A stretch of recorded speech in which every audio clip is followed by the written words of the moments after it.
When you become a manager and take over a new team, managing a former peer, especially if you've been friends with this person, is such a challenging situation to deal with. So in this video, I'm going to share 5 tips that will help you successfully navigate this change in how you work together and set you up well as a manager and a leader of your new team. So if this has happened to you, first off, congratulations on your new role. I imagine you've worked really hard to get to this role, but I also imagine that there is a little bit of nervousness about moving into a role and managing someone that you used to work with. But one thing is for sure, if you don't embrace this challenge of successfully transitioning into this role as manager for your whole team, as well as this individual, you will be making life more difficult for yourself further down the line. Unclear boundaries and a lack of open communication can develop because we're scared to rock the boat. And you were just working recently with this person. If you don't confront it, it won't just make that relationship difficult between you. It can have a serious knock-on effect within your team because others may feel like you are treating that person differently, which in turn can erode trust within the team and with you. My name is Helen Bryant. I am a trainer and a coach, and I'm on a mission to help managers everywhere lead better, thrive in their roles, and help create a better workplace for all.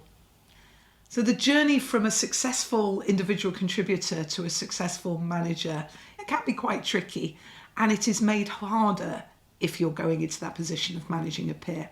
Because now there's this enormous elephant in the room, which many want to or choose to ignore.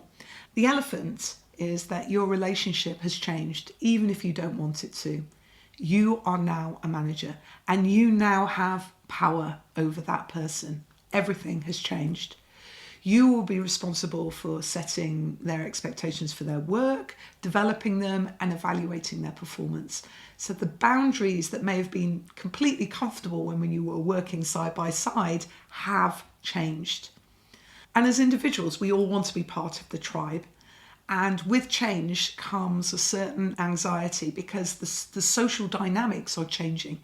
And when threatened for all our evolution, our brain quickly assesses what we need to do. And the first 3 answers are fight, flee, or freeze. Now, neither of these strategies are going to help you here.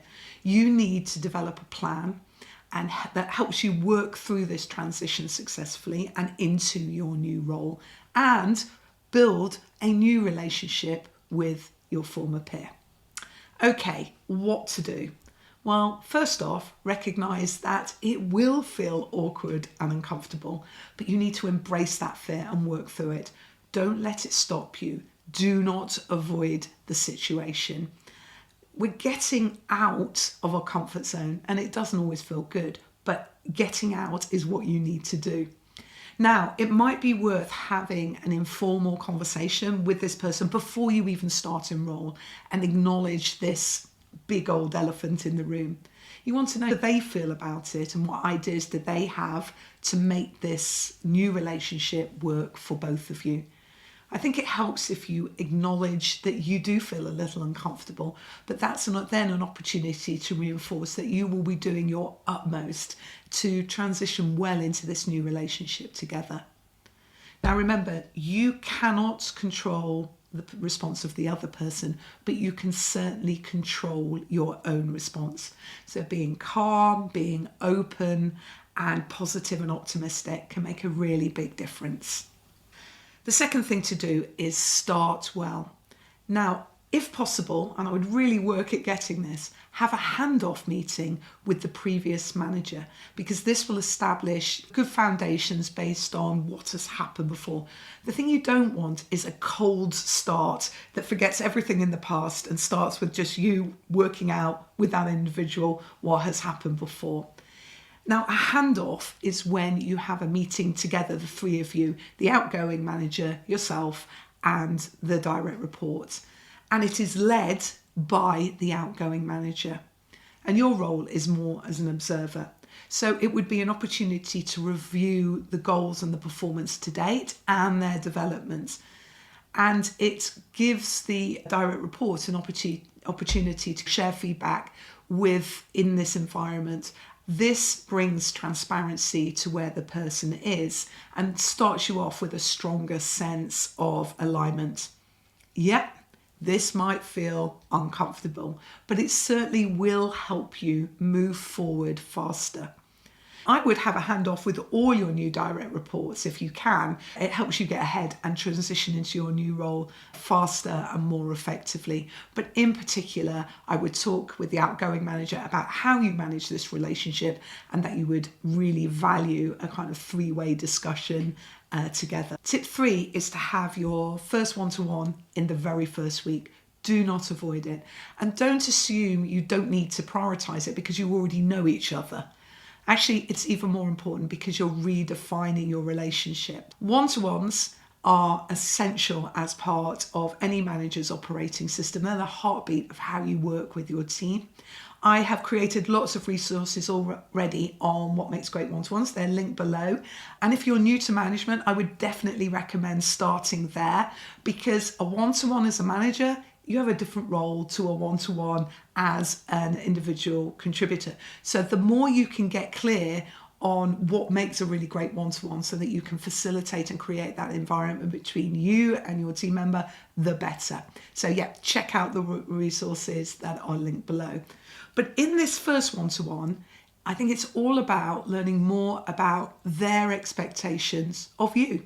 So you're then working at making that elephant in the room a bit smaller or maybe going away completely. Now, this is where questions can really help you. And here's some that might trigger some good conversation between you. I'd use questions like, what do you want to achieve in this role? What motivates you?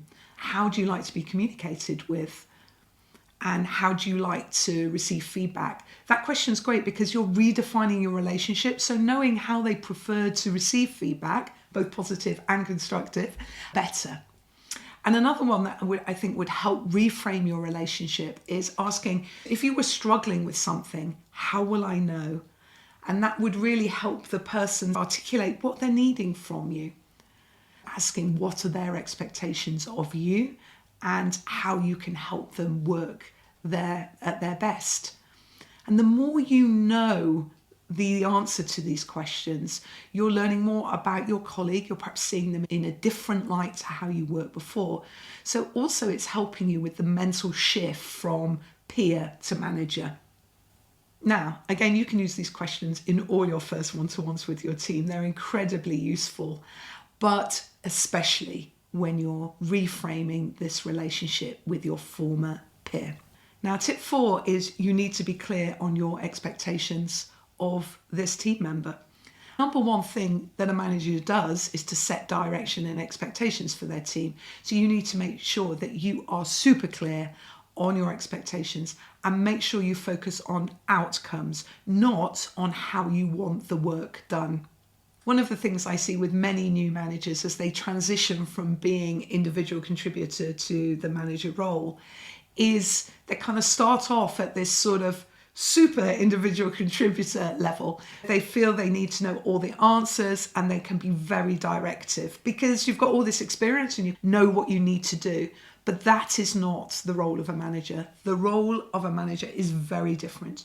You are now a guide, you're an unblocker, you're a coach, you are not the doer. So the clearer you lay out what you see as a successful outcome for any given piece of work and then get out of the way, the more you are establishing this new role for yourself and in the eyes of your former peer. If you stay in the work detail directing tasks, the boundaries will soon become blurry and you may find that you are really frustrating, maybe not just your former peer, but the whole team. So get out of the detail, make sure those expectations are clear.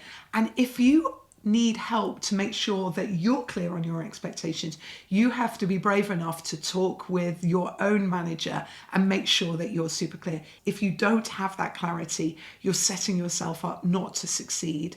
So be confident enough to talk with your manager so that you are clear and can then work on taking that down into your team to get the work done.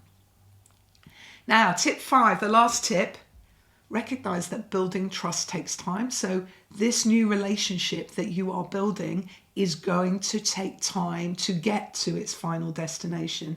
If you were close and had a great relationship before, you will probably get to a great relationship in the future, but it will be different to the one you are in now. But it takes time and it takes trust. And trust is a weird thing because it takes time to build, but can be destroyed in a moment. Now, at the core of building trust with your team is effective communication. And focusing on your listening and questioning skills can make an enormous difference. Assume nothing. Work to understand each team member and the situation as they see it. Really work at resisting the temptation to tell them that you already know what they should do or what the situation is. The more you can train yourself early on into this key leadership skill, the more you will build trust with your team, especially your former peer. So there you go, 5 tips that when you're starting a new role, managing a former peer will make the big difference. If you have any questions or comments on this video, please pop them in the comments below. I'd be happy to answer them, or you can reach out to me on social. My links are here. And if you found this video useful, please like, subscribe and ring the bell. I really appreciate your help in building up this channel as a resource for other managers facing the challenges of leading well. Until next time, take care.